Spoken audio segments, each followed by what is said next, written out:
Ryan Reynolds here from Mint Mobile. With the price of just about everything going up during inflation, we thought we'd bring our prices down.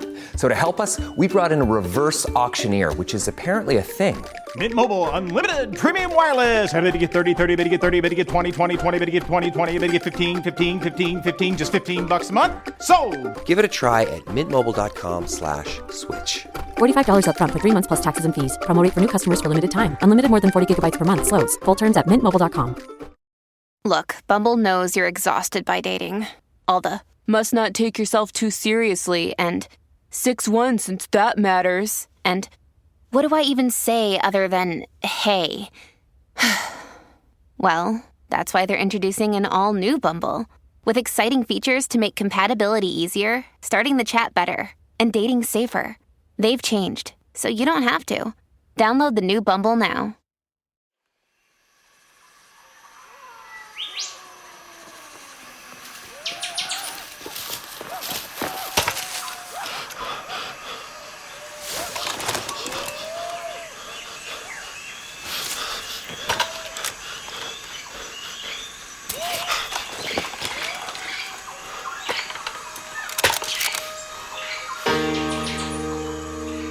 On the 29th of August 1942, a soldier of the Australian Maroubra Force caught his breath as he took cover behind a tree. He was going to give the Japanese a nasty surprise, he decided, as he loaded a fresh magazine into his Bren gun. As the enemy crashed through the jungle towards him, he waited for the perfect moment to attack.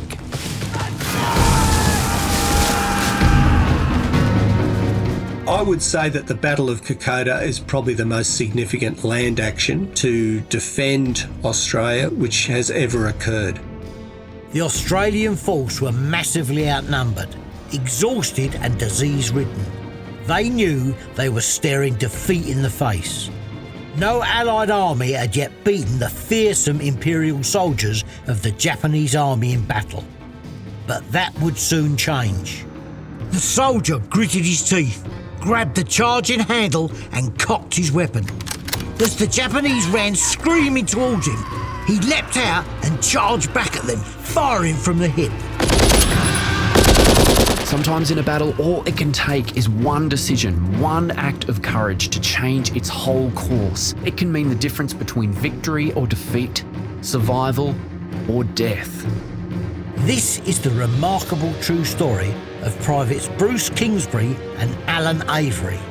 Two soldiers from the same battalion, two mates who would help change the course of a battle. Sadly, on this bloody day, only one of them would walk away. However, their legends, along with all the men who fought along the trail, would forever be immortalised in Australian history. They were the Kings of Kokoda.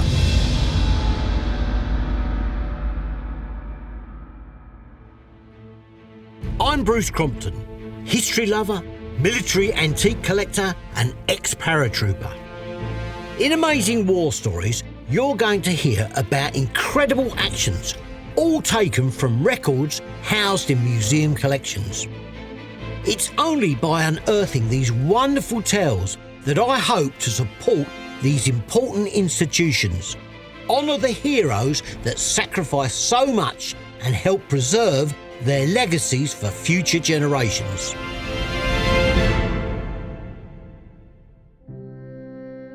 The other day I got a phone call from an old mucker of mine, an Aussie called Kurtis Lowden.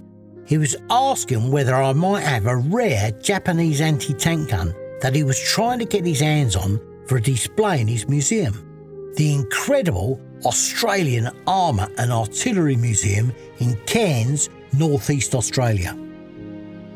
As it happened, I did. As you can imagine, he was overjoyed. The museum was putting together a new display on perhaps the most important military battle in Australian history, that of the Kokoda Trail. The trail was actually little more than a dirt track that ran right through the middle of a Pacific island called Papua New Guinea, a key Japanese objective in the Second World War.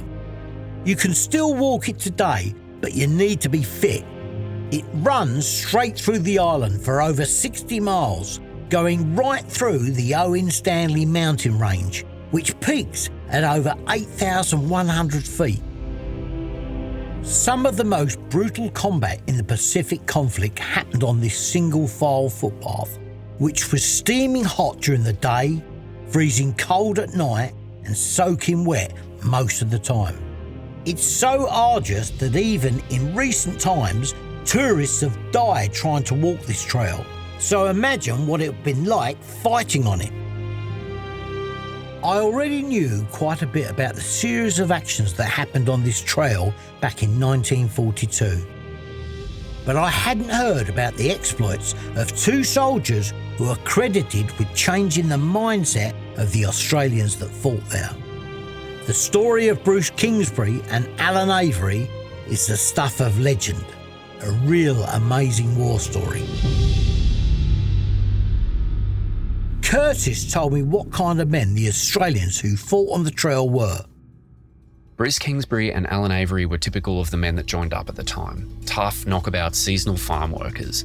Larrikins who just get stuck into physical tasks with a cheeky sense of humour and a healthy suspicion of authority. When you're working with your mates, there's no time for shirkers. If there's a call for volunteers for a particularly tough assignment, you want to be the one to show up everyone else by being the one picked for it. Military life would not have been much of a change of pace for Avery and Kingsbury. Digging in, rolling wire, shooting, sleeping outdoors, humping it up and down the countryside with your belongings on your back, these were just facts of life for a lot of rural labourers back then. And even though they would have given their younger officers a pretty hard time, older soldiers would have known that properly led, these men would make crack soldiers. The whole Kokoda campaign was brutal. Not only were the Australians outnumbered by about 5 or at times 6 to 1, they were hugely outgunned too. The Japanese had 75mm mountain guns, 70mm infantry guns and 37mm anti-tank guns, all of which could be taken apart and carried. These weapons gave the Japanese a massive advantage over the Aussies, who mainly had just rifles and machine guns with literally only a few mortars. Fighting an enemy who has artillery when you have none is like fighting a massive boxer who has a much bigger reach. You're going to get pummeled. The other advantage the Japanese held is that they were vastly more experienced at this type of fighting. The soldiers they committed had seen action at the Wake Islands and Rabaul, so they were highly seasoned in jungle warfare. The Australians, however, were a mixed bag of blooded combat soldiers who had fought in the deserts against the Axis powers, or raw recruits who had seen no action at all. Dr. Chris Mann is the head of the Department of War Studies at the Royal Military Academy Sandhurst, and explained why Japan wanted to take Papua New Guinea. The fall of Singapore to the Japanese on the 15th of February 1942 was a shocking defeat that undermined the entire Commonwealth strategy in the Far East. Long-held Australian fears of Japanese aggression became very, very real, a point that was emphasised by the Japanese air raid on the northern Australian city of Darwin 4 days later, which killed over 200 civilians, sank 8 ships and destroyed 20 aircraft on the ground. The attack had a profound moral and political effect, bringing the realisation that a war that had until now been fought in Europe and North Africa was now on Australia's doorstep, and an invasion by Japan a distinct possibility. In order to isolate Australia from its allies, the Japanese would now have to capture the island of Papua New Guinea. But their first attempt to take the capital, Port Moresby, by direct amphibious assault in early May was thwarted by the Battle of the Coral Sea. In response, they established beachheads on the northern side of the islands from which they would attack southwards across a jungle-covered mountain range to take the port from its landward side. Initially, the Japanese campaign got off to a strong start, with their forces landing on the 21st of July, completely unopposed. Until now, the Japanese army hadn't been bested and appeared to be unstoppable. It would have seemed to the Australians that the fall of Papua New Guinea was inevitable and that their home country would be next. Over the next few weeks, the Imperial Army made stunning progress up and over the mountains, using the tiny single-track path known to the locals as the Kokoda Trail. Kokoda is a small village located on a plateau in the northern foothills of the Owen Stanley mountain range. The trail was extremely difficult to defend, especially for the inexperienced Australian soldiers, and a series of quick victories by the Japanese caused the commander of the Allied forces in the Pacific, American General Douglas MacArthur, to become extremely anxious. Based in Brisbane, MacArthur sucked on his famous corncob pipe as he read the decoded battle report. It painted a grim picture. The inexperienced Australians were systematically being pushed back up the trail, the Japanese seemingly unstoppable. If they lost Port Moresby, the capital of Papua New Guinea, Australia would definitely fall, he believed. Turning to one of his staff officers, he ordered reinforcements to be sent immediately, and don't delay, he added. Everything you're about to hear is true, no matter how extraordinary it sounds.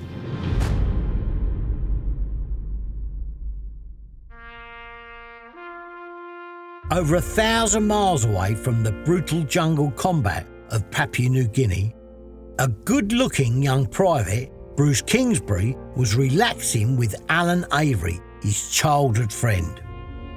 They were both finishing off their training on Coolan Beach, a place in an area of Australia known as the Sunshine Coast. A billy can on the fire, they cracked jokes and reminisced about old times as they watched the flames dance into the night sky. They had come a long way together since working on various farms and estates around Australia. Both had wanted a life of adventure, and adventure they had found, having recently fought in the Middle East against the VC French with the 7th Division. Now they were back on Australian soil, their time being filled with a mixture of leave, heavy training and enemy submarine spotting. Avery and Kingsbury were inseparable, real larrakings, young blokes in the prime of their lives. They were the living embodiment of mateship, and now in Queensland they were waiting for their next adventure, possibly in the South Pacific, if the rumours were to be believed. Having both seen hard combat, they thought they knew war. Alan had been hit by a grenade in Lebanon, and his back was covered in scars from the experience. But despite becoming seasoned warriors, they would still be completely unprepared for the horrors of Papua New Guinea. The Japanese were a different type of foe, and the jungle a very different battlefield. Little could they know that just in over a month's time, one of them would be mortally wounded, shot through the heart by a sniper. Less than 3 weeks later, on the 6th of August, the port of Brisbane was a hive of activity. Soldiers were everywhere, sergeants shouting instructions, men boarding ships, and great cases of ammunition and supplies were being winched onto the decks. Avery and Kingsbury would have wondered at the sight. They, of course, had travelled to war before, but this time it seemed different, more urgent. An officer yelled at them to get a move on, and the men of the 2nd 14th Battalion of the Imperial Australia Force moved slowly up the gangplank. As the soldiers poured onto the ship, looking for their lodgings, I can imagine the banter and antics that would have gone on the decks. All the troops would have been from a similar mould, tough men that predominantly come from the state of Victoria, the farming capital of Australia. The past few weeks would have been a whirlwind of training and the basics of jungle warfare, but the men had no idea really what to expect when it came to fighting in those conditions. Lieutenant Colonel Todd Vail is a serving officer in the Australian Army and has witnessed combat firsthand, most recently in Afghanistan. He has also walked the Kokoda Trail several times and knows its history intimately. Bruce Kingsbury and the men of the 2nd 16th Battalion would have been in for a very rude shock, coming from the environs of the Middle East, then back to Australia for training, and then landing by troop ship into Port Moresby. When they were trucked up to the start of the Kokoda track, and then when they looked out across the vast, dark ranges, which every time I've been there are sort of rumbling with thunder from the tropical storms which are causing all the rain to pour down onto the mountains. As you know, fighting in the tropics is extremely difficult. It's very hot, humid. It's very easy to get ill. Even small cuts or sores can fester and become infected if left untreated. And the environment's unrelenting, constantly wet and muddy and suffocatingly hot and sticky, causing rashes, prickly heat and heat illness. Meanwhile, fighting it out on the front line of the island of Papua were an ad hoc group of infantry made up from part-time Australian militiamen from the 39th Infantry Battalion and 300 men of the Papua New Guinea Battalion. Pacific Command had given this combined group a codename, the Maroubra Force. Most of the men in this unit were massively inexperienced in combat. These blokes of the 39th were unkindly referred to as chocos, or chocolate soldiers, by the regulars in the AIF, as it was thought they would melt quickly when they were exposed to the brutal furnace of battle. The difference in the militia and the regular Australian Imperial Force troops was absolutely huge. The men of the AIF were all volunteers. The men of the militia, on the other hand, were primarily conscripts. So the men of the 39th Battalion and that brigade, a militia battalion, ended up in Port Moresby. They were put to work unloading ships and building fortifications and airfields. Very little attention was paid to any combat training until it became obvious the Japanese were landing on the northern side of New Guinea, and we needed troops to rush across the Kokoda track to stop them. These men were totally unprepared, untrained and unequipped to fight a modern aggressive enemy. On the 5th of August, with the seasoned men of the 2nd 14th AIF on board, the American Liberty ship, the James Fenimore Cooper, left Brisbane with 2 other troop-carrying merchant vessels. Their destination, the island of Papua New Guinea. The journey was tense, the officers of the ships continually scanning the skies for enemy Zero fighters and the seas for submarines. The small convoy of 3 cargo vessels was totally unsupported. They must have prayed that as a unit they were so small they would go unnoticed.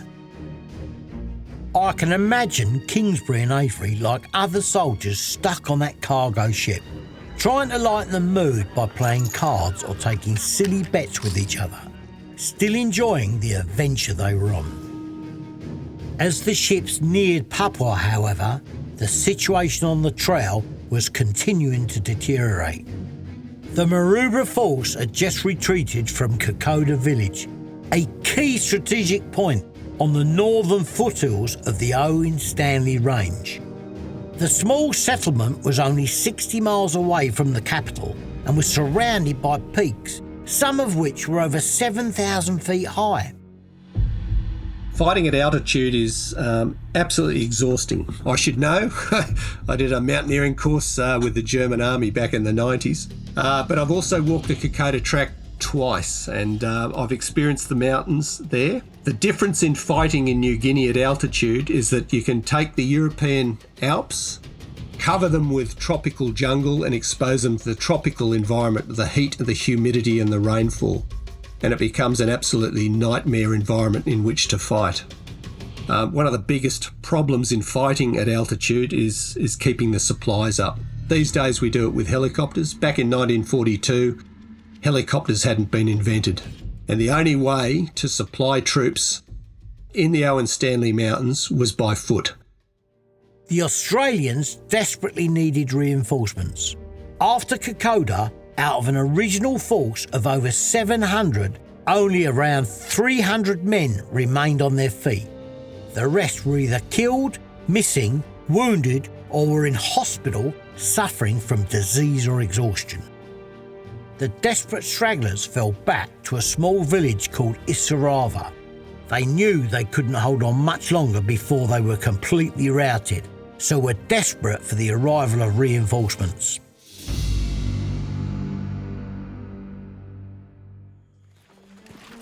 On the 25th of August, Bruce Allen and the men of C Company continued their slow climb up the track to the front line.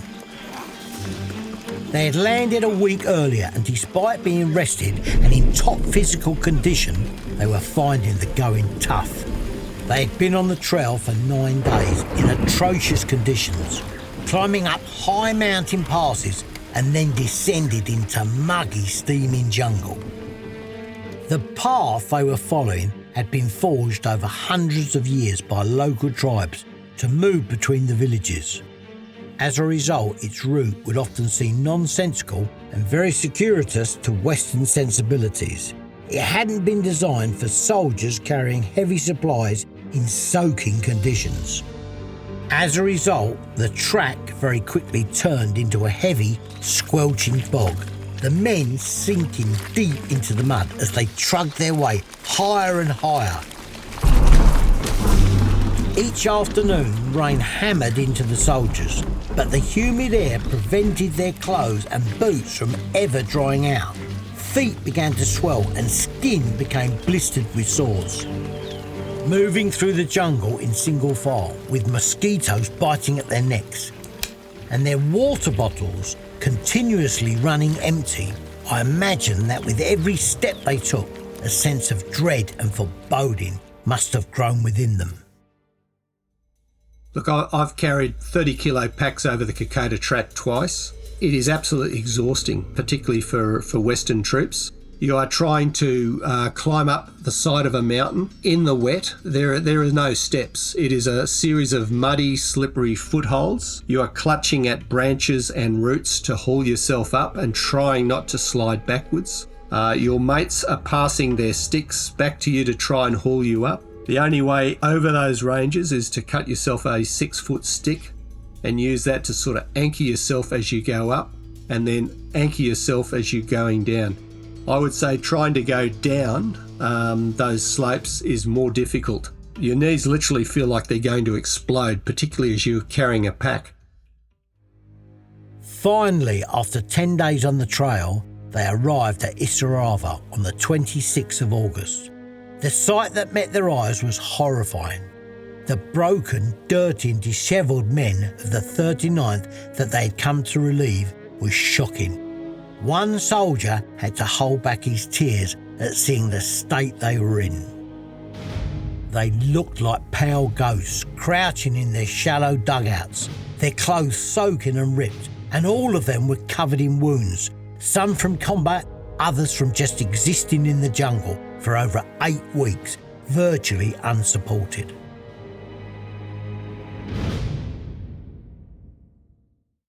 The men of the Australian Imperial Force immediately got to work, setting up a perimeter around the village. Set up a perimeter. Alan and Bruce bivouacked together, Alan grimacing as his old war wound made his back muscles seize. Isarava sat on the side of a hill. The main community built around the sides of the path. To the left of the track was a steep-sided jungle, which then flattened out to a cane field near the village. To the right was a steep descent to a creek further down the valley. As the men of the 2nd 14th continued to pour into Isarava, the commanders placed them at strategic points around the settlement. 10 platoon were sent up to the vital high ground on the left. 11 and 12 were placed in the cane field, and 9, Bruce and Alan's platoon, were placed just to the left at the centre of the village. By nightfall, the remaining platoons took up their positions encircling the settlement. They had created a ring of steel which they hoped would be impervious to the now well-known Japanese tactics. The elite soldiers of the Japanese army were well rehearsed in jungle warfare. They'd practiced their tactics against the British in Malaya. And basically, as soon as they encountered a defended locality, they would attack it in force as a frontal attack. At the same time, they would be sweeping around to the flanks to try and cut that force off from its supplies and off from reinforcements. And then they would join the attack to wipe out the defenders of that locality. And as you know, if you start to get surrounded and cut off, you know your ammunition's going to run out, and you're not going to be able to get your casualties out. And that's the time a decision has to be made. Do you stay and fight and risk annihilation, or do you try and tactically withdraw to fight another day? All through the day and night, Japanese patrols continually probed and engaged the Australian troops in small skirmishes, quickly attacking from out of nowhere and then retreating into the deep jungle again. It must have been unnerving. Death could come from any direction. The next morning revealed a couple of men had been stabbed, one in the face, another in the arm. Neither had even witnessed their attacker. The thick jungle foliage meant it was impossible to see more than a few metres, and the sounds of the rainforest were disorientating. The flutter of birds or the movement of creatures instantly put the men on edge. The unique tropical noises alien to their ears. The experienced jungle troops under the command of Major General Tomitaro Hori used sounds to their advantage. They would often whoop, scream or clang billy cans together to unsettle the enemy. Facing noise in the jungle can be very unnerving, particularly if you know it's coming from your enemy. The Japanese were masters of creeping forward through the jungle at night, and you cannot see at night in the jungle. It is just pitch black. So the Japanese could be making noise, and suddenly, you could have a bayonet thrust through the darkness straight into your face. It was terribly unnerving, and because of the closeness of the jungle, the enemy could be within several metres of you and remain undetected. Somewhere out in the jungle, with nighttime descending, sat a fearsome foe. Approximately 6,000 Japanese soldiers were planning their next assault.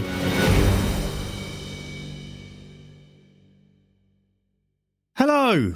I hope you're enjoying this episode of Amazing War Stories. I'm Ed Sayer, co-founder and producer of this show, and I just wanted to tell you about our new website, amazingwarstories.com.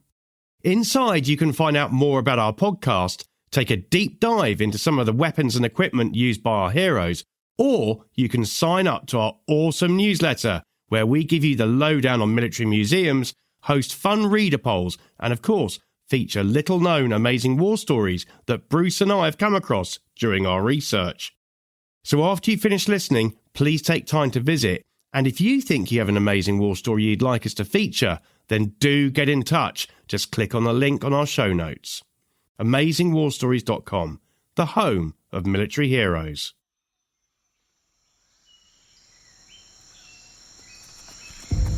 The Japanese commander, General Hori, dismounted his white stallion and walked over to the small canopy his soldiers had erected. Under the canvas was a table, and on it a map of Papua, its corners weighted down with stones. The small, slightly puffy general stood silently, arms behind his back, studying the map in front of him.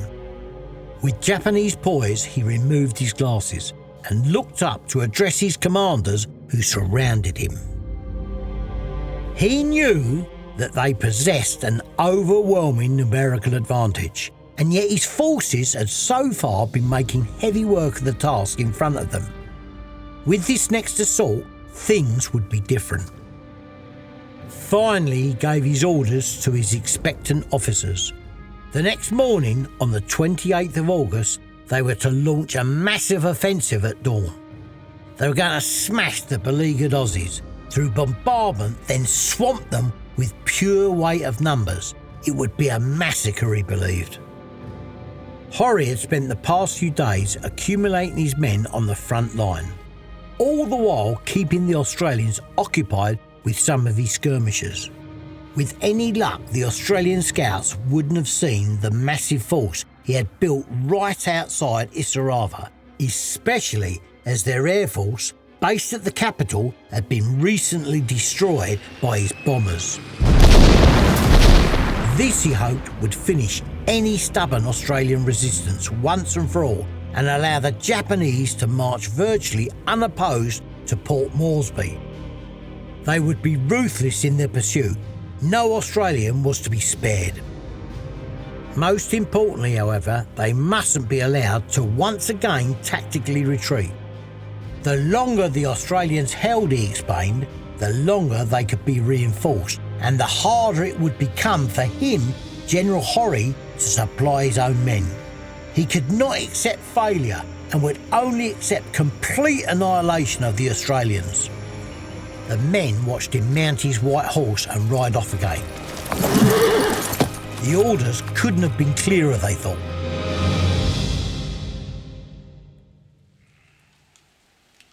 Through the damp heat and haze of a Papuan dawn the following morning, an eerie silence descended on Isarava. Instead of the usual jungle chorus of exotic birds and chattering insects, there was nothing. Suddenly the Aussies were awoken to the sound of mortars and shells exploding all around them, quickly being followed up with screaming Japanese firing Arisaka rifles and support weapons. The jungle started to be torn up, the foliage and trees being mowed down. Entire swathes of jungle quickly becoming barren as the lethal rounds and hot shrapnel scythed through them. The village quickly turned from a tropical paradise into a fiery hell, within which nothing could seemingly survive. Each platoon held strong, however, their Brens and Tommy guns chattering endlessly, as wave after wave of Japanese attack, their bodies piling up around the jungle. But the Japanese numbers were too much. There didn't seem to be enough bullets to go around. Bruce and Alan, side by side, continually emptied their magazines into the screaming, charging enemy. Several times, though, through sheer weight of bodies, the Imperial soldiers reached the Australian front lines, which resulted in brutal hand-to-hand fighting. Each time they were fought off.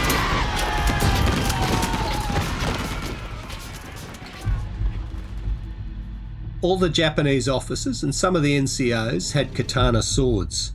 These are historical swords which were carried by samurai warriors, ancestors of the current crop of Japanese officers. And they carried these swords into battle and they wielded them fiercely. You can just imagine the Japanese coming out of the jungle. The long Arisaka rifles with the gleaming long bayonets, and in the midst of them are their Japanese officers, swords held high, and looking to sweep down and either sever a limb or a head of one of the defending Australians. It would have been a terrifying experience seeing them coming at you, particularly if you were low on ammunition. The platoons based in the cane fields took most of the brunt that first day. They repulsed multiple attacks. The Japanese set off smoke grenades to cover their advances, hoping to make it to the Aussie guns before they had a chance to fire. But each time they were mown down. From a hilltop north of the village, the Japanese general watched enraged. He couldn't believe what he was witnessing. Clearly, the weary 39th had been reinforced, he surmised, so he ordered 2 more units to be brought up to the front line. He had to smash the Australians now, he swore to himself. By evening, the fighting had subsided a little. Round 1 had gone to the newly reinforced Maroubra Force, but they'd lost 5 men and a further 30 had been wounded. They estimated that 350 Japanese had been killed with another 1,000 injured. They had held the line, but the Australian commander, Brigadier Potts, knew the worst had yet to come. His request for reinforcements from Port Moresby had yet to be approved, so they had to stick it out for as long as they could. Bruce and Alan had once again made it through unscathed, but only just. Both of them had faced the fearsome Japanese and had not been found wanting. But they too realised the fanatical Japanese would never give up. They were an opponent quite unlike those they had fought in the Middle East. There was something eerie about this place, thought Alan.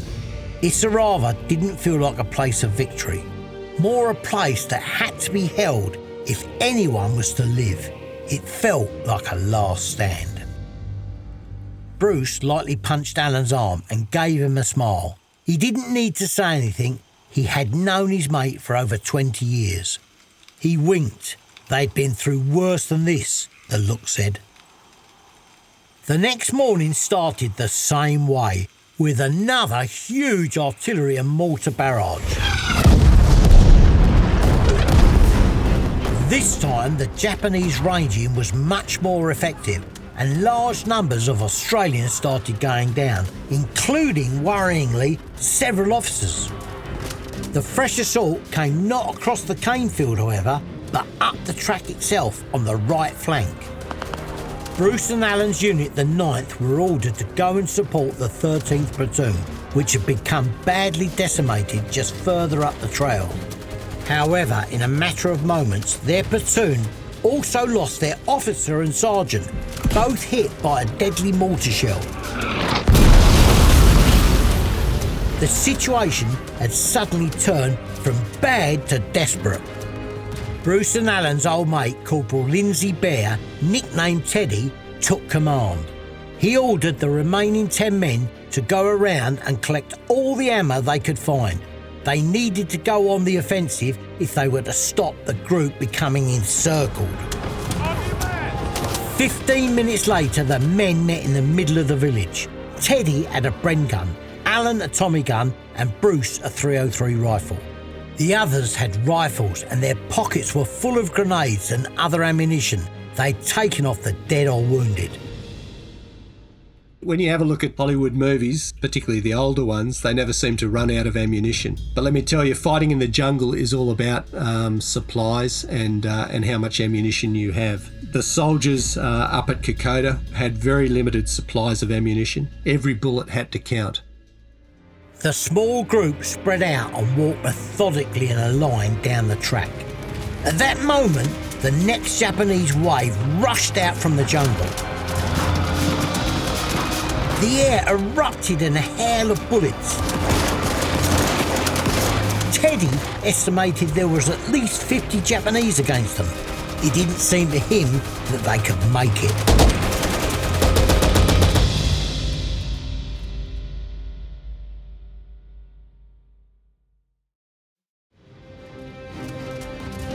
Again, after another frenetic storm of automatic fire, grenades exploding and hand-to-hand fighting, the Australians eventually managed to turn the Japanese back. However, Teddy had been injured, his leg had been shot through twice and his hand badly damaged by a grenade. Handing the red-hot Bren to Bruce, he limped back to the field station to get treatment. Up on the hill, the Australian command observed what was happening on the right flank. It was clear the 9th platoon needed reinforcing.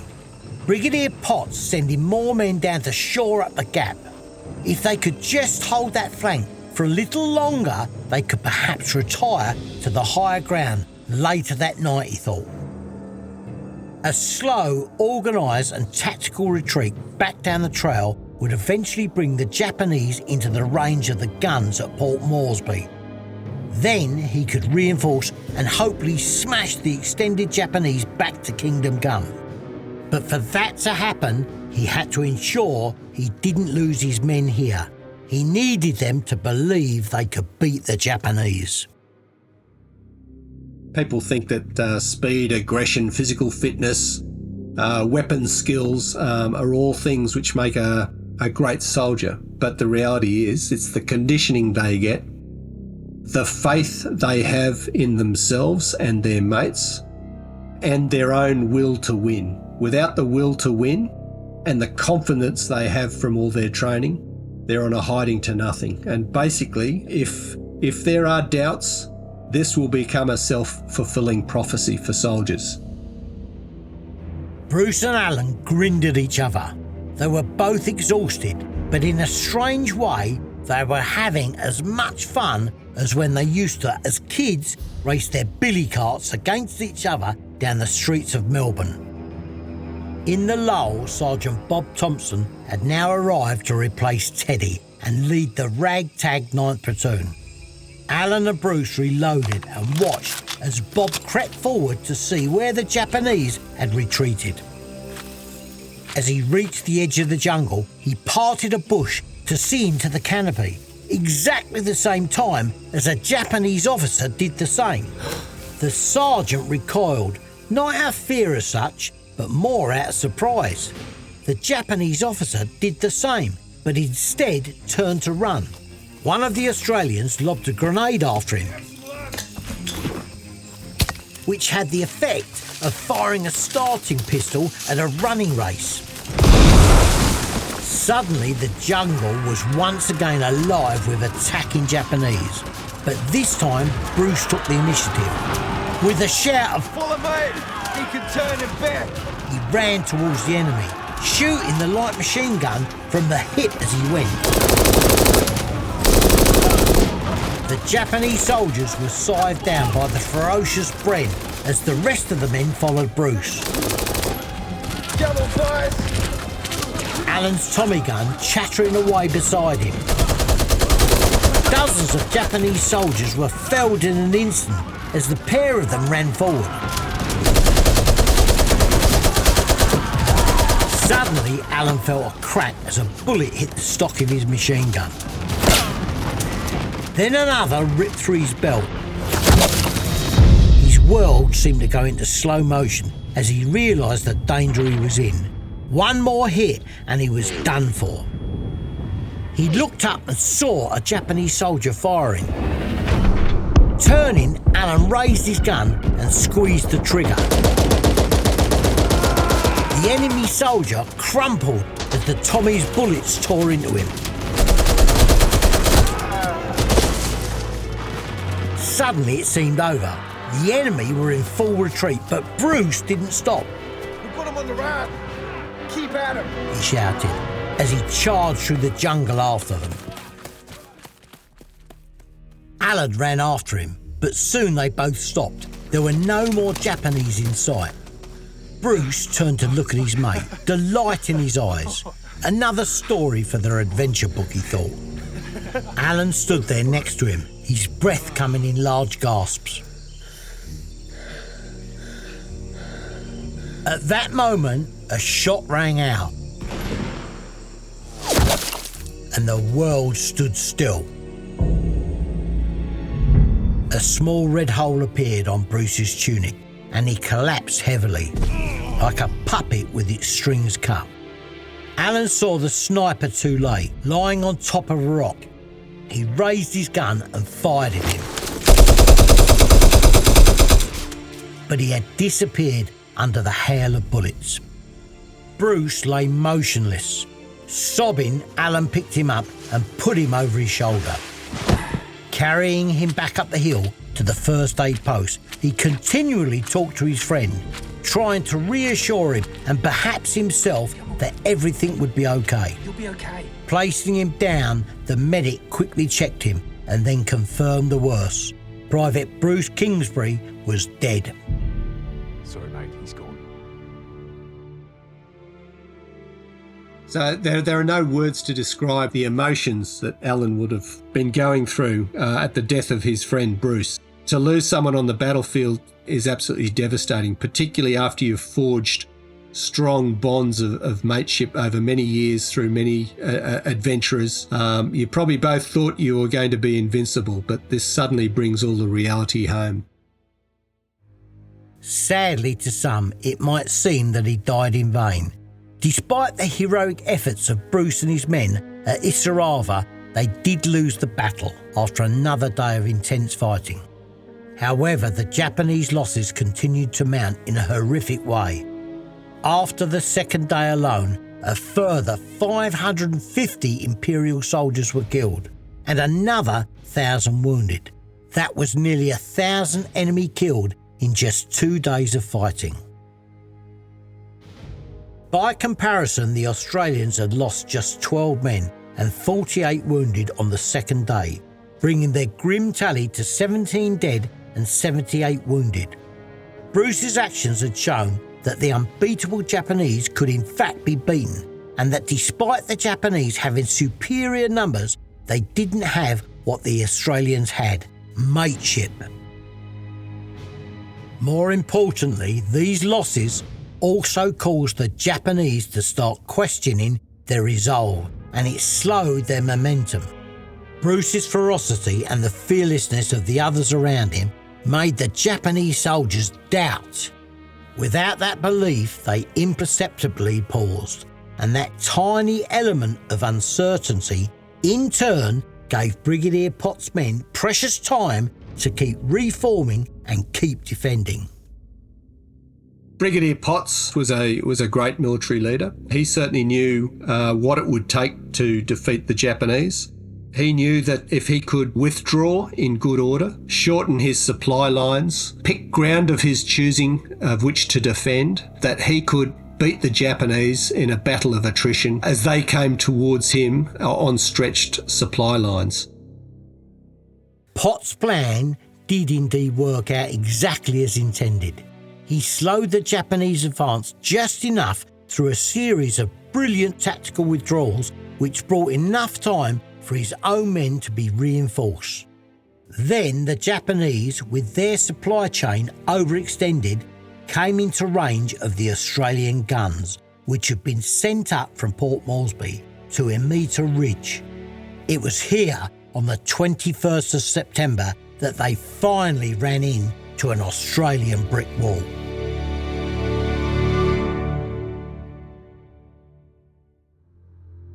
Six days later, General Horry received unexpected orders to retreat. The Americans were taking Guadalcanal and the Solomons, and the General's troops were needed for reinforcements. Now it was the turn of the Japanese to be pushed up and over the Kokoda Trail, and it soon turned into a disorderly retreat. The Japanese army was eventually routed on the 11th of November. Satisfyingly for many, the cruel and pompous General Horry died whilst he was trying to fall back after being defeated at the Battle of Weavy. He was on a canoe trying to cross a swollen river when he lost control and was pushed out to sea. The canoe capsized in a storm and the general drowned. At the end of this part of the conflict, despite being vastly outnumbered, 625 Australians were killed, 1,055 were wounded, and more than 4,000 were struck with disease. 150 Papua New Guineans died. The Japanese lost nearly 10 times more soldiers, with 6,000 killed. They also suffered 2,000 battle casualties, with a further 3,000 falling to disease or malnutrition. More Australians died in the months of fighting on Kokoda in Papua New Guinea than did any other campaign they took part in the Second World War. Alan Avery, Bruce's closest and most loyal friend, survived the war and died in 1995, aged 78. Sadly, he had a troubled life after losing Bruce and apparently took to drink quite heavily. It's hard to know definitely whether the events of Kokoda had everlasting psychological effects on him, but I suspect they did. Bruce Kingsbury was posthumously awarded the Victoria Cross, the British Empire's highest decoration for bravery. His mates in 9 Platoon became the most highly decorated section in Australian and British military history. Teddy received a Distinguished Conduct Medal, and Alan a military cross, as did 3 others in the 11-man section. The Kokoda campaign undoubtedly changed the destiny of Australia and was also the first time the Japanese army had been defeated. I believe it to be one of the most heroic defensive actions in military history, up there with the 300 Spartan soldiers that held the pass at Thermopylae against thousands of Persians. A final word from Lieutenant Colonel Todd Vail. I think the whole Kokoda campaign and those men who fought across it and then into the subsequent beachhead battlefields does make us all in Australia very proud to be Australians. Bruce Kingsbury's story epitomises the profound effect of what self-belief, self-determination and mateship has for me. He believed in himself, he believed in his training, and he believed in his mates. And I'm sure that as he charged forward, any of his other mates would have done exactly the same thing if they'd been in his position. The curator of the Australian Museum, Kurtis Lowden, has a final thought on this campaign. The Kokoda campaign marked the limit of the Japanese Empire during the Second World War. To some scholars, the fall of Papua could have meant that Australia would have been in danger of invasion. To others, supply lines would have been stretched so thin that this wouldn't have been in the realm of possibility. But make no mistake, what Bruce Kingsbury and the rest of his mates managed to achieve on the Kokoda Trail in World War II was truly astonishing. We here in Australia hold it right up there with the Gallipoli campaign of 1915. It makes Kingsbury's story hit home even more, seeing in person some of the Japanese equipment he would have been up against. Here at the Australian Armour and Artillery Museum, we have one of the largest collections of tanks, armoured vehicles and artillery pieces anywhere in the world, so a trip down under would not be complete without a visit. To find out more about the Australian Army and some of the other extraordinary men that serve with them, then please do visit the Australian Armour and Artillery Museum based in Cairns, North East Australia. You can find details on our website, amazingwarstories.com. Whilst you're at our website, please do consider backing this venture with a subscription if you can afford it. We don't charge the museums for raising their profiles, so we rely entirely on your generosity to keep our mission going. Also, don't forget to visit our shop. Everything you spend helps us continue to publicise military museums. There are some lovely items in there which would make wonderful gifts, and it's all for a good cause. I really want to help these vital institutions in these difficult times. They've taken a financial battering, and I'm worried that if we're not careful, the important stories they hold will become locked away from the public forever. So please do spread the word of what we're trying to do here. And if you can, please take the time to rate this podcast, as it helps to be discovered by new listeners. One final thing, a word of thanks to the people, museums and organisations who free of charge gave up their time to help me tell this story. This episode of Amazing War Stories was researched, written and produced by Ed Sayer. The associate producer is Lois Crompton. Sound design and 3D mastering is by Vaudeville Sound, and the music is by Extreme Music.